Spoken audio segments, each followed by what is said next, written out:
Welcome back to another video. I thought I'd have a look at some older lenses again, and this time it's the Minolta 35 to 70mm f4.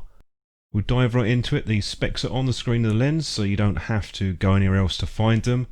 This has a hybrid aspherical lens element, which means plastic and glass molded together.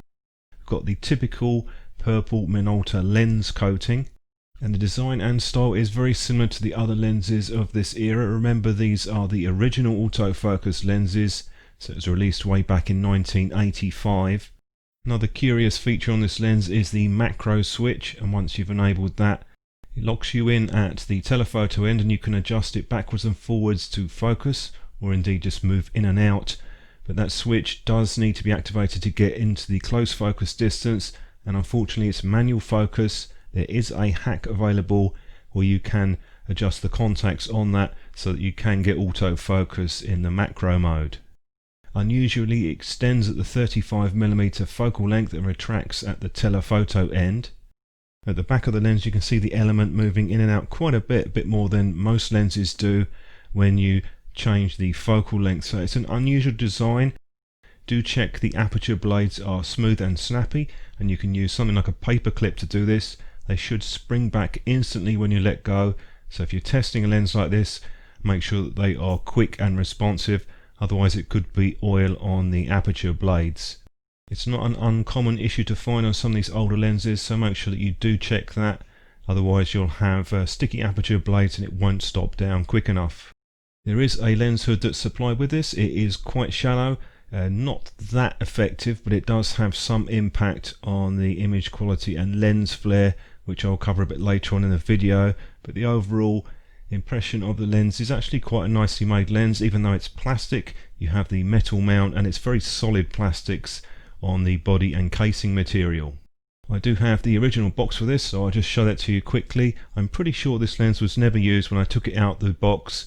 It's still got the price on the bottom, but it had no marks at all on the lens, so I'm very surprised if it's had any serious use at all. Still got all the documentation that came with it, and this was one of the series of lenses for zooms, the early original series, and it's quite a popular lens. You'll find it on the 7000. If you didn't have the 50mm f1.7, this is likely the lens that you would have got with that original camera.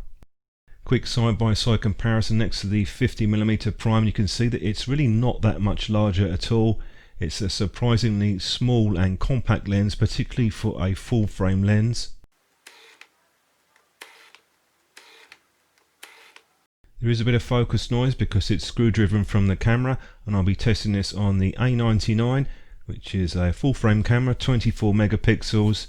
Give us a good idea how the lens is going to perform optically on a more modern sensor. Remember, these are lenses designed for 35mm film. Just went out and about in Dingle to do some test shots with this, break things up a bit, make it a bit more interesting. And we zoom in at 70mm f4 on the boat. It's actually quite good, wide open. Still at the 70mm, thought I'd compare the different apertures just to see how they perform. A little bit more detail up close. Again, it's quite decent at f4, a little bit lacking in contrast, but the details are good. Once you're stopping it down to around f5.6, then to f8, you'll see that the contrast does improve quite a bit with this lens. At 35mm there's a bit of vignetting, and I'll show you the different apertures. Stopping down, that does clear up fairly quickly, so after a couple of stops down it's pretty much a non-issue. Let's zoom in, see how it's doing wide open. It does pretty good job at 35mm, and then we'll stop it down. You can see that contrast does improve a little bit, and then again at f8 there's not a huge difference really between f5.6 and f8 on this lens, at least in terms of the central resolution. As far as the corners go, or rather edges, and these are the sides and the top and bottom, and it's actually quite good at f4 across most of the frame. The only area where there's slight weakness is right in the extreme corners. You'll notice there's a bit of softness wide open, and once you stop that down, that does tighten up the corners. They're not 100% perfect, but they do improve and pick up quite a bit once you stop down. Here's another shot. I'm focusing a bit closer this time into the bush. You see on the right hand side, it's done a pretty good job at f8, and on the left hand extreme corner there's a little bit of softness right there in the corner at f8, so you might want to go down to around about f11 to tighten that up a bit more. Here's another shot at 45mm and a close focus at the front of the boat, and the corners are actually quite good at f9 on this one, very sharp in the right hand corner, and it's also good in the left hand corner.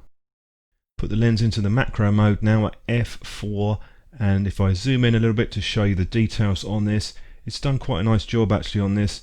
It's sharp right from f4, so you don't need to stop down for sharpness really in the macro range, but you obviously might want to increase your depth of field. There are some obvious weaker points with the lens though, and I can demonstrate that with this shot of the dolphin, and in the background you can see there is a bit of edginess in the out of focus areas. This is at 70mm f4, and you can also see the highlight areas have circles within circles. That's quite typical of spherical elements, and there's also a bit of chromatic aberration in there as well. Let's take another look at a different focal length to see how it does, and at f4 wide open it is quite good in the middle, good details, reasonably good contrast, but the background area there's a little bit of edginess to it, perhaps not as much as the last shot. Really depends how far your background is from the subject. It does make quite a difference with lenses. This isn't really a lens which I'm going to be using to get really smooth backgrounds, and there is that sort of edginess which I'm not crazy about, to be honest, so it's not a strong point of the lens, but it is subjective, not everyone's the same. Here's another weak point, is the lens flare, and you can see quite a big spot in the bottom right hand side of the frame, and it's also hit the contrast quite heavily, so even though the lens hood isn't that effective, it does help a bit, or you can either pick up a deeper lens hood or use your hand to shield it, but it is quite vulnerable to lens flare. As far as distortion goes, there's moderate barrel distortion at the 35mm mark. You can see the bowing. It's not what I'd call extreme or very harsh, but it's fairly easy to correct. It's definitely there though, and likewise at the telephoto end there is a bit of pincushion on that. Again, it's not particularly strong. I have to be honest, in terms of the optical performance, it is quite a sharp lens. It's got plenty of contrast and lots of detail. It performs better than I expected. A little bit of chromatic aberration. Perhaps the biggest drawback is the focal range itself. On paper it's not a particularly exciting focal range, depending on the type of shot that you're doing. There's definitely times that I wanted to have a 28 or a 24mm, but you can get around that in some cases by doing a stitch like I've done on the screen here. That's 7 images shot at 35mm. Not really a lens that I would use much on an APS-C camera due to the crop factor, but it does work okay on those sensors. Quite enjoyed using this lens. It is a very compact and quite a sharp lens, particularly once you've stopped it down. It does have the classic Minolta contrast and colours that many people talk about. Hope that was useful for you, and thanks for watching the video.